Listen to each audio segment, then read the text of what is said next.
बिबलो हाथी सुबह सवेरे अकेले वन में टहलने के लिए निकला। वहां अपने ही धन में चला जा रहा था। लगता था उसके दिमाग में कोई उलझन है जिसे वहां सुलझाने की कोशिश कर रहा था। सड़क पर आगे बढ़ते ही उसके सामने चीकू खरगोश भागा। बबलो का पैर उसके ऊपर पड़ने ही वाला था कि चीकू जोर से चलाया। उसकी आवाज़ सुनकर बबलो ने अपना पैर पीछे खींच लिया। कहाँ खोया हो बबलो भाई? कोई नहीं सोच रहा था। किस बारे में? तुम जानकर क्या करोगे? शायद मैं तो इस मदद कर सकूं। आज कलवण में कितनी चोरियां हो रही हैं, पर चूर का कोई उता पता ही नहीं है। उस बात को लेकर वन के सारे ब्रांडर थे। वो वहाँ खुद को सुरक्षित महसूस नहीं कर रहे थे। उरे ठीक हूँ भाई, हम मजबूर हैं। हम जो को पकड़ भी नहीं पा रहे हैं। मैं बहुत चालाक है और अपने काम को बड़ी खुशी से अंजाम दे रहा है। कहीं कोई सबूत ही नहीं छोड़ रहा है। हमारे राजा इस बात को लेकर बहुत जल्द देता है। यही कारण है कि हम सब इस बारे में सोच रहे हैं। अब तुम मेरी उसमें क्या मदद कर सकते हो? मुझे कोई पाए सो जाए प्यास करनी है। तुम ठीक कहते हो, ठीक हो। लेकिन वन के गफ्तर भी अभी तक उसका कोई हम नहीं निकाल सके। इतना कहता है, बिल्कुल ही बातों ने चीकू को सोचने के लिए मजबूत कर दिया है। अभी मैं भी ये गुफ्तर का काम करता था, तब से मैंने ये काम छोड़ दिया। तुम जाओ तो ये काम दोबारा कर सकते हो।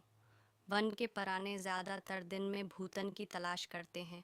वो रात को इराम करते हैं। उन दिन रात दोनों में एक हिज्म की तलाश में निकल सकते हो सकता है रात को तो मैं कुछ ऐसी बातों को पता चल जाए जो हमारे काम के हो। हाँ मबलो, तुम ठीक कहते हो। मैं इज रात को मैं घूम कर इस बात का पता करने की कोशिश करता हूँ। थोड़ी देर बातें कर गई। चीको अपने बल की ओर बढ़ गया और बबलो अपने रास्ते चला गया। चीको के दिमाग में अभी तक बबलो भी कहीं बातें घूम रही थी। उसे समझ नहीं रहा था वहाँ बबलो की मदद कैसे करे। दिन भर वहाँ उसी डेढ़ गन्ने लगा रहा। शाम होते ही मैं चीको कुछ सोचने लगा और वहाँ चुपचाप दिल से बाहर निकल। अय्या चीपू की पत्नी उन्हें देखा तो बोली, इस तरह कहाँ जा रहे हो? बाहर खतरा है, हम भूल कर उता हूँ।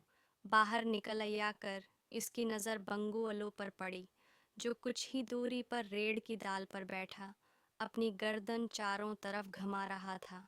बहुत पेट डाल से दूसरी डर पर अड़ रहा था। बमकू की नज़र इस पर नहीं पड़ती से अलो को देखने लगा। उसने इसमें कोई अक्सर नहीं दिखाई और अपनी गर्दन चारों ओर घुमाता रहा, ऊँखों की हरकतों पर नज़र रख ही रहा। थोड़ी देर तक खुले मैदान में खड़ा रहा, पर बमकू ने उसे देखकर भी अनदेखा कर दिया। उसने महसूस किया कि बंकू के इस पास चमकू चमका धड़धी मंडरा रहा था। कुछ देर वन में घूमने के बाद चेकू अपने बल में लौट आया और सुबह होने का इंतज़ार करने लगा। सुबह बबलू इसी रास्ते में जा रहा था। रास्ते में चीकू उसका इंतज़ार कर रहा था। इज बड़ी जल्दी अगे बबलू। हाँ, इज कल मुझे चलता की वजह से नींद नहीं होती। कोई नई खबर है क्या? यकीन से तो मैं नहीं कह सकता, पर मैं हम बता सकता हूँ कि मदद कर रहा है। ठीकू ने रात की घटना उसे जू की तरफ सुना दी। उसे सुनकर बबलू का माथा ठनका। बबलू की ऊँखें चून दी। अगी तुम देख किया रहे हो? मुझे अजरात बंगू और तुमको नज़र रखनी होगी। इतना कहकर भी दोनों अपने अपने रास्ते चले गए। रात को अपने साथियों के साथ बंगू पर नज़र गड़ाई रहा। इसके संगत गदी वेडियो को देखकर बबलू ने उसे उसके साथियों चंके और सनकी लोमड़ के साथ पकड़ लिया। बबलू ने सत्ती से कुछ अज करनी शुरू कर दी, तो हमको के साथ क्या कर रहे होठ और उर्दू की रोशनी को समझ में आती है और नॉट के साथ दोस्ती कैसे हो सकती है। पूछने पर दोनों ने अपना जुर्म कबूल कर लिया है और सभी चोरियों के बारे में बताया जो उन्होंने कुछ दिन पहले 1 मिनट की थी। बबलू ने उनके चोरी का सारा सामान भी बरामद कर लिया। बमक्कड़ चमकू को अभी तक समझ में नहीं आ रहा था कि वो नहीं आसानी से कैसे पकड़ में हो गई।